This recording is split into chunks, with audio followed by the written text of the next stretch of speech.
Hello दोस्तों, आप सभी का हमारे यूट्यूब चैनल पर स्वागत है। तो अभी हम आपको कराने वाले हैं स्वतंत्रता संघर्ष से संबंधित आपके जो भी इम्पोर्टेंट क्वेश्चन हैं जो प्रीवियस ईयरली एग्जाम्स में आपसे पूछे जाते हैं, उनसे संबंधित आपके वन लाइनर क्वेश्चन है जो आपके आगामी सभी प्रतियोगी परीक्षाओं के लिए महत्वपूर्ण है। तो चलिए हम स्टार्ट करते हैं। हमारा पहला क्वेश्चन है कि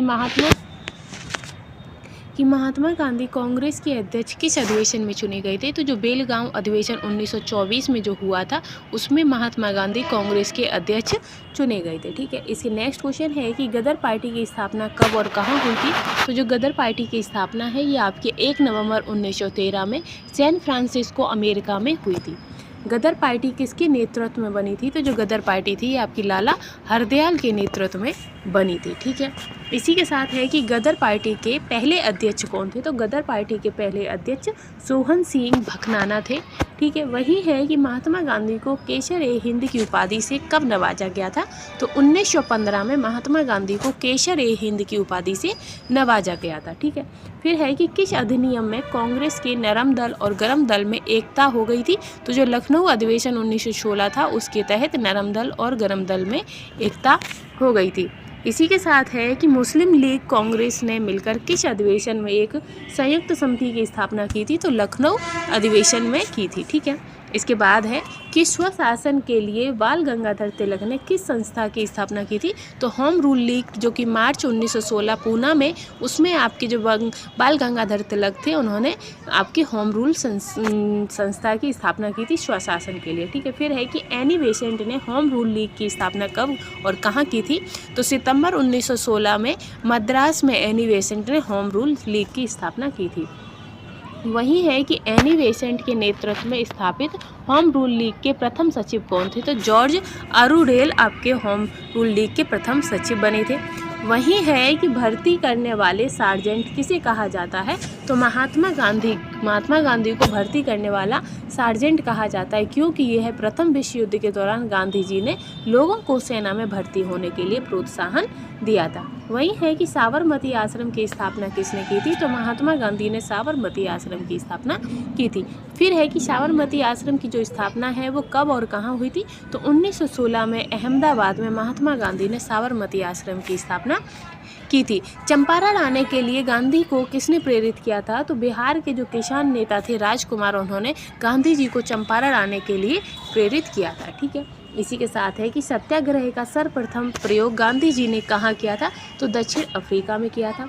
भारत में सत्याग्रह का सबसे पहले प्रयोग गांधी ने कहाँ किया था। तो चंपारण यानी कि बिहार में किया था। चंपारण का जो आंदोलन था वो कब हुआ था। तो चंपारण बिहार का जो आंदोलन था वो 1917 में हुआ था। ठीक है, फिर है कि चंपारण विद्रोह के कारण अंग्रेजों में कौन सी प्रथा समाप्त हो गई थी। तो जो 3 कठिया प्रथा थी वो अंग्रेजों में समाप्त हो गई थी चंपारण विद्रोह के बाद। महात्मा गांधी ने पहली बार भूख हड़ताल किसके समर्थन में की थी। तो जो अहमदाबाद मिल मजदूर हड़ताल थी उनके समर्थन में 1918 में महात्मा गांधी ने भूख हड़ताल की थी पहली बार। ठीक है, इसके बाद है कि 1918 में महात्मा गांधी ने गुजरात के खेड़ा जिले में कौन सा आंदोलन चलाया था। तो कर नहीं आंदोलन आपका चलाया था। रॉलेट एक्ट कब लागू हुआ है। तो रॉलेट एक्ट आपका 19 मार्च 1919 में लागू हुआ था। वही है कि रॉलेट एक्ट क्या है। तो रॉलेट एक्ट एक ऐसा कानून था जिसके तहत किसी भी संदेहास्पद व्यक्ति को बिना मुकदमा चलाए गिरफ्तार किया जा सकता था और उसके खिलाफ ना तो अपील और ना ही कोई दलील और ना कोई वकील किया जा सकता था। वही है कि गांधी जी ने रॉलेट एक्ट के विरोध में देशव्यापी हड़ताल कब शुरू की थी। तो 6 अप्रैल 1919 को हड़ताल शुरुआत की थी। फिर है कि जलियांवाला बाग हत्याकांड कब हुआ था। तो 13 अप्रैल 1919 को जलियांवाला बाग हत्याकांड हुआ था। कहाँ पर हुआ था। तो अमृतसर में हुआ था। और गोलियां चलवाने का जो हत्याकांड का नेतृत्व मान लो या किसने गोलियां चलवाई थी तो वो आपके लॉर्ड जनरल डायर थे। और जनरल डायर की जो हत्या किसने की थी ऊधम सिंह ने आपकी जनरल डायर की हत्या कर दी थी। वही है कि जलियांवाला बाग हत्याकांड के पीछे वजह क्या थी। तो जो डॉक्टर सत्यपाल और सैफुद्दीन किचलू की गिरफ्तारी के विरोध में ये जनसभा पर जनरल डायर ने अंधाधुंध गोलियां चलवाई थी। जलियांवाला बाग हत्याकांड में कितने लोगों की मृत्यु हुई थी। तो सरकारी रिपोर्ट के अनुसार 389 और कांग्रेस समिति के अनुसार 1000 लोग मारे गए थे। ठीक है, वही है कि जलियांवाला बाग हत्याकांड में किस भारतीय ने जनरल डायर का सहयोग किया था। तो वो आपके हंसराज थे जिन्होंने इसका सहयोग किया था। फिर है कि किसने जलियांवाला बाग हत्याकांड के विरोध में वायसराय की कार्यकारिणी परिषद की सदस्यता से इस्तीफा दिया था, तो वो आपके शंकरन नायर थे। फिर है कि किसकी अध्यक्षता में ब्रिटिश सरकार ने जलियांवाला बाग हत्याकांड की 8 सदस्यीय जांच समिति गठित की थी, तो लॉर्ड हंटर की।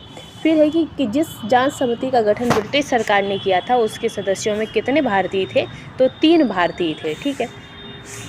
इसके बाद है कि कांग्रेस ने किसके नेतृत्व में जलियांवाला बाग हत्याकांड की जांच के लिए आयोग गठित की थी, तो मदन मोहन मालवीय। इस आयोग के अन्य सदस्यों में मोतीलाल नेहरू और गांधी जी भी थे। वहीं जलियांवाला बाग किस व्यक्ति की संपत्ति थी, तो जल्दी नाम के एक व्यक्ति थे, उनकी संपत्ति थी। वहीं है कि खिलाफत आंदोलन किसके खिलाफ शुरू किया गया था, तो मित्र राष्ट्रों के खिलाफ, विशेष ब्रिटेन के खिलाफ ये आपका खिलाफत आंदोलन स्टार्ट किया गया था। इसके बाद है कि खिलाफत आंदोलन किसके समर्थन में किया गया था, तो टर्की के खलीफा के समर्थन में भारतीय मुसलमान ने आंदोलन शुरू किया था। फिर है कि पूरे देश में खिलाफत दिवस कब मनाया गया था, तो पूरे देश में जो खिलाफत दिवस है वो 19 अक्टूबर 1919 को मनाया था। फिर है कि हिंदू और मुस्लिमों की संयुक्त कॉन्फ्रेंस की अध्यक्षता महात्मा गांधी ने कब की थी, तो 23 नवंबर 1919 को हिंदू और मुस्लिमों की संयुक्त कॉन्फ्रेंस कराई थी। फिर है कि असहयोग आंदोलन कब शुरू हुआ था, तो 1 अगस्त 1920 को। रॉलेट एक्ट, जलियांवाला बाग कांड और खिलाफत आंदोलन के उत्तर में गांधी जी ने कौन सा आंदोलन शुरू किया था, तो असहयोग आंदोलन शुरू किया था। तो इसी के साथ आज की हमारी सीरीज यहीं समाप्त होती है। आई होप आपको हमारी वीडियो और क्वेश्चन पसंद आए होंगे। तो ऐसे ही बेहतरीन कंटेंट के लिए चैनल के साथ बने रहिएगा। Thanks for watching.